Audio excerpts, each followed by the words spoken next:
आज मेरे साथ हैं अलीगढ़ मुस्लिम यूनिवर्सिटी के पूर्व उपाध्यक्ष सैयद मसूदुल हसन। आज हम उनसे बात करेंगे संसद सत्र में जो चल रहा था कुंवर दानिश अली के बारे में, किस तरह से उनके साथ जो वाहियात सेशन चला है और उनके बारे में इस तरह की गलत बातें कही गई हैं।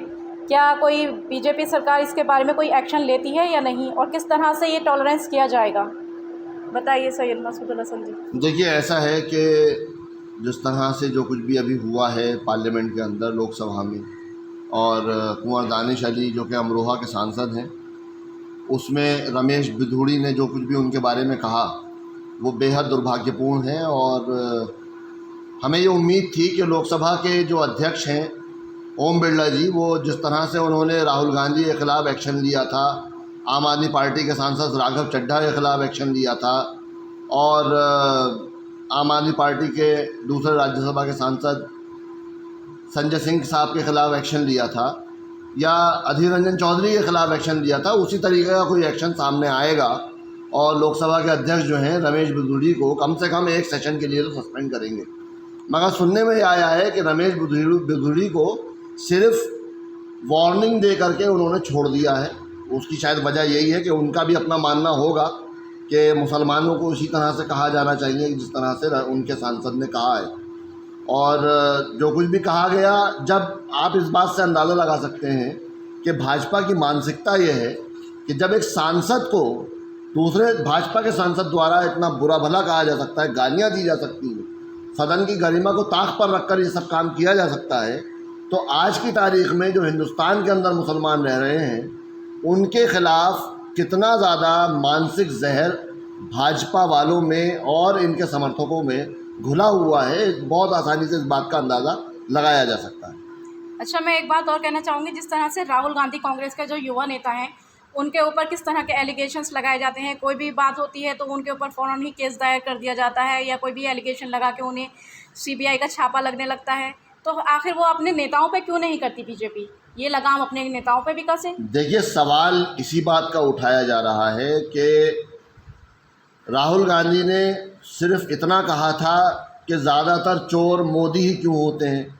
उनका तात्पर्य ये था कि नीरव मोदी जैसे पैसे लेके भाग गया, और दूसरा वो आईपीएल का जो मोदी था उसने हिंदुस्तान के पैसों का पे गबन किया, डकैती डाली। ये उनका आशय था कहने का। लेकिन भाजपा की सरकार ने, या वहाँ के जो गुजरात की जो निचले दर्जे की अदालत थी, वहाँ पर किस तरह से दबाव बना के राहुल गांधी के ख़िलाफ़ 2 साल की सज़ा कराई गई, और 24 घंटे नहीं बीते राहुल गांधी को फ़ौरन लोकसभा के अध्यक्ष ओम बिरला जी ने सस्पेंड कर दिया। जबकि उस बयान को देखा जाना चाहिए था और उसकी तफ्तीश की जानी चाहिए थी, उसके बाद वो एक्शन लेते तो समझ में आता। लेकिन ये काम तो पार्लियामेंट के अंदर लोकसभा के सदन में खुल्लम खुल्ला किया गया, तब भी भाजपा के उस सांसद के ऊपर कोई एक्शन नहीं लिया गया। दुर्भाग्यपूर्ण ये है। और इसमें एक बात मैं ये कहूँगी कि जैसे आप सपा के सपोर्टर हैं और अखिलेश यादव जी भी, इसके बारे में क्या प्रतिक्रिया अपनी जाहिर करेंगे?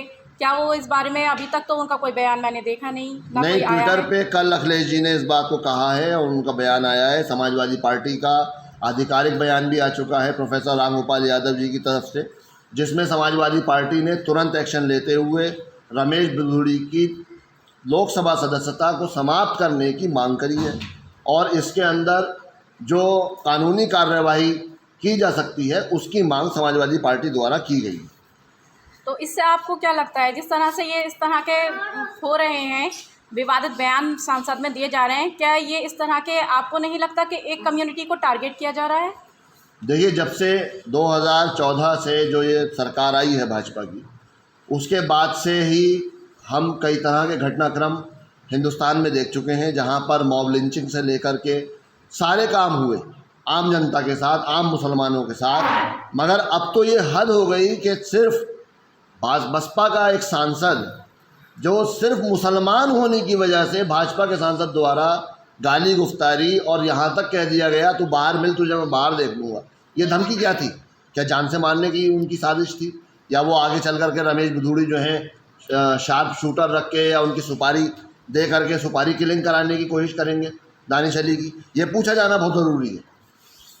तो क्या आपको लगता है कि इस कम्युनिटी को सबसे ज़्यादा खतरा है, एक कम्युनिटी को टारगेट किया जा रहा है, तो तो गवर्नमेंट के थ्रू क्या बीजेपी को इसका सपोर्ट करना चाहिए, उसके फेवर में कुछ बोलना चाहिए कि किस तरह से कुंवर दानिश अली को परेशान किया गया, एक संसद में एक टारगेट बना के उनको घेरा गया, क्या ये सही था या नहीं था, और बीजेपी इसके लिए क्या एक्शन लेगी और कब तक लेना आपको लगता है कि लेगी भी कोई एक्शन या नहीं? देखिए, मुझे इसकी उम्मीद कम है कि भाजपा कोई एक्शन रमेश बिधूड़ी के ख़िलाफ़ लेगी, क्योंकि हमने 24 घंटे इस घटनाक्रम को लगभग बीत चुके हैं और हमने ये देख लिया कि किसी भी बड़े नेता का कोई भी ऐसा बयान या कोई ट्वीट नहीं आया कि जिस पर हम ये संतुष्टि पा सकें कि रमेश बिधूड़ी के ख़िलाफ़ कोई एक्शन होगा या मुस्लिम कम्युनिटी की जो दिल आज़ारी हुई है उस पर कोई मरहम लगाने का काम होगा।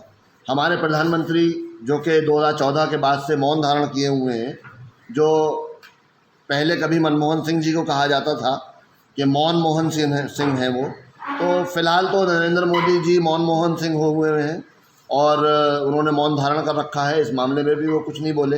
भाजपा के राष्ट्रीय अध्यक्ष JP नड्डा जी भी कुछ नहीं बोले और जो दीगर जो लोग हैं भाजपा से जुड़े हुए जो वरिष्ठ नेता हैं वो लोग भी कुछ नहीं बोले। और जब ये घटनाक्रम लोकसभा में चल रहा था